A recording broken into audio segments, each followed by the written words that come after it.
This episode and others like it are made possible by the generous support of my patrons on Patreon. If you'd like to help support this channel and get early access to every video, consider becoming a patron at patreon.com/secondthought. I also recently started a podcast with Hakeem and Ugopnik. You can check it out by following the link below.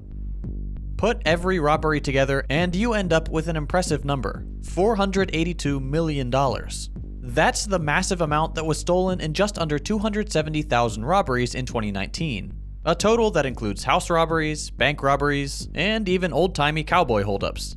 If you add to that number burglaries, larceny, and motor vehicle theft, you get around $13 billion of value stolen over just 12 months. But as dramatic as that number is, it pales in comparison to just how much is stolen from American workers every single year. In this episode, we're going to be looking at wage theft, corporate and white-collar crime, and the criminogenic nature of capitalism. In other words, the ways in which capitalism actually produces crime and even goes so far as to justify it. I won't lie to you that, as a Marxist, I believe that the central feature of capitalism, wage labor, is itself a form of theft. But that's not going to be the focus of this video because, if we're being honest, you probably wouldn't sit through a 15-minute video essay on the labor theory of value. Instead, we're going full shock value this episode and looking strictly at the billions of dollars stolen within the rules laid out by capitalism. So, let's start with wage theft. You may have heard about it recently with the Walmart settlements, but it's not a very common term, so let me explain a bit. Very simply, wage theft is when you don't get paid even though you're supposed to. Whether it's because you worked overtime but it wasn't counted, had your tips withheld or not compensated for on a slow day, were misclassified as an independent contractor, were refused benefits as an employee, or just straight up didn't get your check, there are at least a dozen different ways your boss can steal the money that you're entitled to so that he can eat it. I mean, I assume that's what they do with it, right? They eat it. They're obviously not spending it, so they must be doing something. Anyway, the sad reality is that this happens to millions of American workers every year. While the individual amounts are pretty small if you take them week by week, added up, they get into the billions of dollars. At the low end, estimates that only include minimum wage violations total around $15 billion a year stolen from American workers. $15 billion. Already $2 billion more than the number we get from all those other forms of theft. At the high end, estimates that count several different forms of wage theft more than triple that number. And you end up with a whopping $50 billion price tag per year in America and thousands out of the average worker's hands. That's really bad. Objectively, it's worse than the sum total of all the thefts from the intro. By a lot. But it's only the tip of a much bigger iceberg. Like you'd expect, wage theft is mostly impacting low and middle income workers, and there's a reason for that.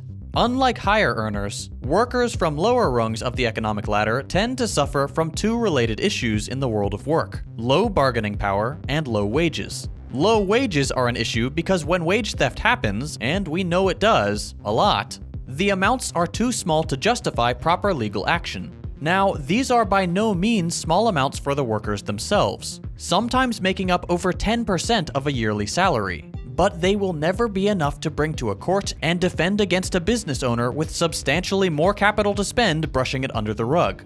So while that $50 billion number is extrapolated from just 3 big cities, if we count every instance of wage theft that actually happens, it would be much higher.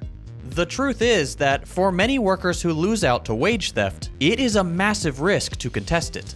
When issues of wage theft are brought up, employers usually hold all the cards and can threaten cuts to working hours and pay, layoffs, or for some immigrant workers, who are still covered by wage theft laws by the way, can threaten to report them to ICE.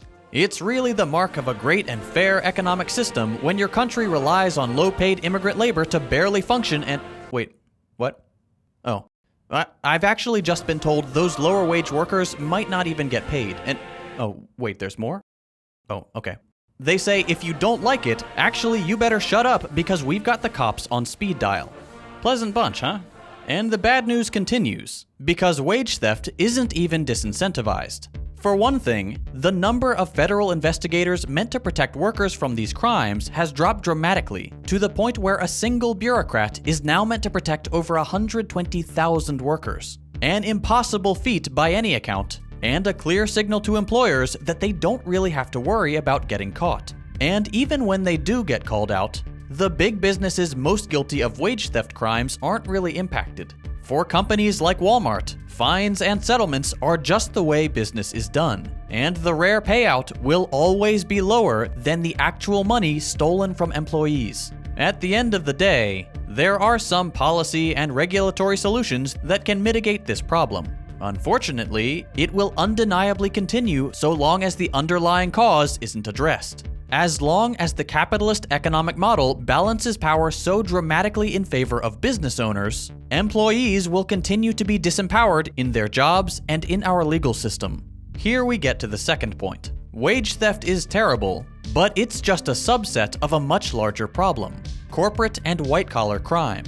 You know corporate crime when you see it, but unfortunately, it isn't very well defined. Oftentimes because an act committed by a corporation or someone acting as a white-collar worker may be objectionable, but not actually criminalized. And part of the reason is that in neoliberal and capitalist governments, political structures will always favor the accumulation of capital above just about anything else. Any law that threatens profitability or makes a country less attractive to international capital is off the table 9 times out of 10. The consequences of such a simple favoritism end up either protecting corporations from the repercussions of their criminal behavior or making sure that what they do isn't technically illegal in the first place. And that's a huge problem. Even though most people are worried about quote-unquote street crime, the scale of corporate crime is much greater and has certainly impacted more of us, both because of how much money is involved and how many things constitute corporate crime. Corporate crime is a lot of things and varies widely in practice. Financial crimes are the most obvious example, with embezzlement and fraud usually being the first things we think of. But this wide umbrella also includes things like weapon sales, the sale of dangerous products to the general public with dishonest advertising practices, environmental pollution, price fixing, and the use of unsafe working conditions in manufacturing like in sweatshops, to name just a few. Let's take a concrete example like Bernie Madoff, the guy behind the largest Ponzi scheme in history. In just under 2 decades, Madoff defrauded investors out of billions of dollars, only a tiny fraction of which has been clawed back and put into the hands of his victims. Even if many of his victims were high-profile investors, for thousands of Americans, the money invested in Madoff's scheme was retirement funds and life savings, money that makes a huge difference in someone's life. And although Madoff was eventually arrested and imprisoned, not only have most victims not gotten their money back, but his arrest is actually an anomaly for crimes of this sort. Most corporate crimes go unpunished, if ever addressed or pursued in the first place. Think back to the 2008 financial crisis. After banks and economies around the world collapsed, pushing thousands of people out of their homes and their jobs, the people who made ludicrous sums of money speculating on risky assets and the backs of average people got away with little more than a slap on the wrist in the worst cases, and generous bonus payments in the best. The result of state collaboration with private enterprise routinely pushed the financial system to its limit, bringing down support beam after support beam in a series of deregulatory efforts until the whole thing rested on flimsy foundations.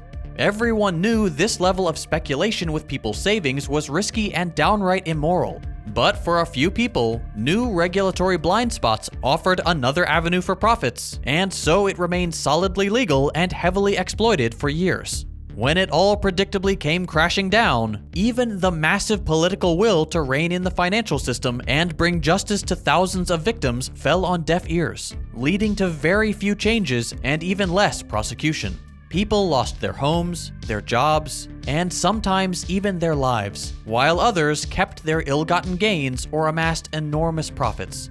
The paradox is that compared to street crime, corporate crimes are incredibly easy to track. Paper trails are the dominant rule of any flow of money and any company policy. It's all right there, not always in public, but at least 10 times easier to identify and track than a masked face on a pixelated CCTV. The challenge is the power of corporations. Large companies in particular can bury investigations, resist prosecution with the best lawyers money can buy, and reach into the Houses of Parliament and the campaign funds of the executive branch to make sure they remain safe in the private sector. Not to mention threatening capital flight and the loss of American jobs if things get really dicey. The reality of regulation in capitalist economies is that, although a small proportion of corporate thefts and frauds might be subject to control, most corporations, for most of the time, are relatively free to engage in criminal practices. What's more, our governments are complicit, either by not criminalizing or failing to enforce and punish acts of corporate misbehavior. Governments are either direct or indirect supporters of these acts, whether it's because they're too powerless to do otherwise, are threatened with a weakened economy, or are incentivized with economic gains. Under capitalist regimes, the power that corporations and capital owners have will always work to our detriment. We are never really free to decide otherwise. But before I put the final nail in the coffin of capitalism and convince you all to become socialist overnight, let's take a look at one last example of crime under capitalism. As much as capitalism promotes corporate crime, it does the same for street crime. The difference is that the latter gets punished with far greater brutality. Capitalism does this in two ways. It creates poverty and inequality on the front end, and on the back end makes harmful behavior justified so long as you're pursuing your own self-interest. The first point is nothing you haven't heard before. Private ownership over the means of production creates classes with massive gaps between them. The wealthy few own a lot, often more than all the poor put together, and create a system where few, if any, can escape these artificial circumstances through approved channels. While government policies can help to alleviate this, poverty is usually rampant, and only ever made more tolerable to locals in the imperial core by its export to the global south. The second half of that equation is more subtle. Day in and day out, capitalism justifies itself through a set of narratives and easy-to-understand phrases like "greed is good" or "life ain't fair," as if, by their simplicity, they are a window into the unknowable truth of the universe. Capitalism justifies self-interest above anything else, with the imaginary idea that eventually, if we all sit in our corner and do what's best for us, it will eventually make everyone else better off too. Somehow. Just trust me on that one. It'll work. And when people are clawing their way to the top in the world of work, we don't seem to have any problem with this logic. The pressure to succeed and the threat of poverty that looms behind any moment of underperformance trumps any consideration for another competitor or a fellow worker. Because hey, we all need to make money somehow. At a fundamental level, crime born out of poverty isn't really any different. Putting personal gain first and hurting people in the process is just as much the logic of robbery as it is that of climbing the corporate ladder. It just feels a lot more visceral to us. Add to the mix round-the-clock propaganda about what a successful life is meant to look like, with its white picket fences, a nice car, and the luxury of leisure, and the pain and fear of insufficiency justifies crime as much as it justifies corporate self-interest, especially if one of those isn't available to you. But rather than treat these crimes as a natural product of a capitalist system, political regimes in capitalist countries punish some crimes heavily and let others slide by unnoticed, ignoring entirely the role that the greater social structure has played in their emergence. This video started out talking about wage theft, partly because of how big of an issue it is and how contrary it seems to the way capitalist society is presented, as a fair competition in which hard work is the only way we all move forward. Far from contradicting capitalism, however, wage theft, just as much as any other form of crime, is an inevitable product of its natural imbalances of power and the narratives it creates to justify itself. They're taking your money, day in and day out, and on a scale that can't even be fully conceptualized. It won't be until the fundamental tenet of capitalist society, all power to the owning class, is broken that the average worker will be treated fairly. The solution doesn't lie in regulation, though more of it would certainly help, but rather in destroying the root cause of that power imbalance. Capitalism will always yield extreme inequality. A tiny minority of ultra-rich, ultra-powerful people stealing from the oppressed, subjugated majority. And if that is the only outcome of our current system, then it is time for our current system to go. I mentioned at the beginning of this video that episodes like these are supported by my patrons on Patreon. When I made the switch to talking about socialist ideas, pretty much all my sponsors bailed. I do still have one reliable one, and they're great, but this channel simply couldn't survive without the support of viewers like you.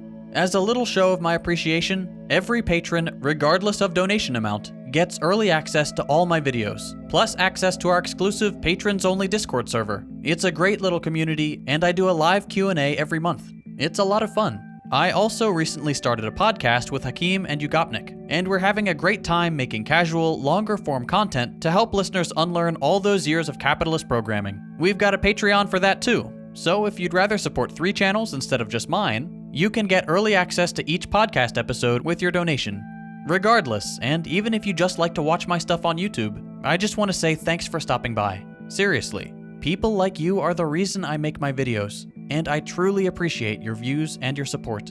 If you enjoyed this video, consider dropping a like. If you hated it, a thumbs down. Thanks for watching, and I'll see you next week.